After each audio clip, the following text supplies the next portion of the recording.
में फंसे रहते हैं तो उनके मन में सिर्फ एक ही ख्याल आता है कि क्या वो बिना तलाक लिए दूसरी शादी कर सकते हैं, और लेकिन दोनों को ही कोर्ट का डर होता है। और जबकि रियलिटी ये है कि अगर आप किसी के साथ लिव इन में रह रहे हैं और आपका पार्टनर ये प्रूव करने की कोशिश करे कि आपने दूसरी शादी कर ली है, तो इससे आपकी वाइफ की तरफ से वही केस लगेंगे जो डिवोर्स में लगते हैं। और अगर आप डिवोर्स केस में फंसे हुए हैं तो मेंटेनेंस के सारे केस पहले ही आपके ऊपर लग चुके होते हैं। और हस्बैंड का लिव इन में रहना एडल्ट्री है, और एडल्ट्री सिर्फ डिवोर्स का ग्राउंड है। तो अगर लड़का किसी पार्टनर के साथ लिव इन में रहता या उसके साथ घूमता फिरता पकड़ा भी जाता है तो इससे ना ही कोई सजा होने वाली है, ये सिर्फ डिवोर्स का ग्राउंड है और आपको मेंटेनेंस देना होगा। और डिवोर्स तो आप पहले ही चाहते हैं, और ज्यादा से ज्यादा इस केस में कुछ नहीं होगा जब तक आपका किसी के साथ रहना ये प्रूफ ना कर दे कि आपने उससे शादी की है।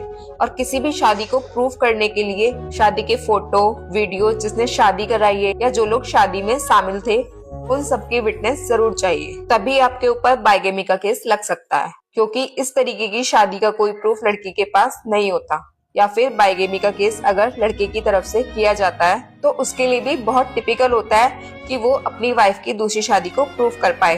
क्योंकि बहुत से पार्टनर ऐसे हैं जो डिवोर्स के चलते किसी थर्ड पर्सन के साथ एज अ मैरिज रिलेशन में रहने लगते हैं, और उस मैरिज को लिव इन या एडल्ट्री के तरीके से तो कोर्ट में प्रूफ किया जा सकता है, लेकिन सेकंड मैरिज प्रूफ करना बहुत मुश्किल होता है। और सिर्फ एक डिवोर्स केस के चक्कर में कोई भी अपनी लाइफ को स्पॉइल नहीं करना चाहता। कहीं ना कहीं हर कोई किसी दूसरे पार्टनर को तलाश कर चुका होता है जिससे उसे फ्यूचर में शादी करनी होती है, या फिर वो शादी कर चुका होता है लेकिन वो किसी को दिखाता नहीं है कि उसने शादी कर ली है। और इस सब से डिवोर्स का ग्राउंड ही तैयार होता है। अगर लड़का है तो उसके ऊपर लड़की के द्वारा मेंटेनेंस के केस लगेंगे, डीवी एक्ट लगेगा, 498A लग सकता है, इससे ज्यादा कुछ नहीं होगा। बाइगेमी का केस लगेगा तब जब आपकी शादी प्रूफ हो जाएगी। और अगर फीमेल पार्टनर है और उसने किसी से छुपकर शादी कर ली है या फिर शादी की तरह एक रिलेशन में रहने लगी है, तो हस्बैंड की तरफ से इतना होता है कि हस्बैंड उसे मेंटेनेंस देने से बच जाता है, लेकिन डिवोर्स तो फिर भी उस केस में रेडी हो जाता है। तो किसी थर्ड पर्सन के साथ अगर मेल पार्टनर पकड़ा जाता है तो उसे मेंटेनेंस के केस लगेंगे, और अगर कोई फीमेल पार्टनर थर्ड पर्सन के साथ पकड़ी जाती है तो उसे मेंटेनेंस नहीं मिलेगा। किसी भी तरह से आपको सजा दिलाने के लिए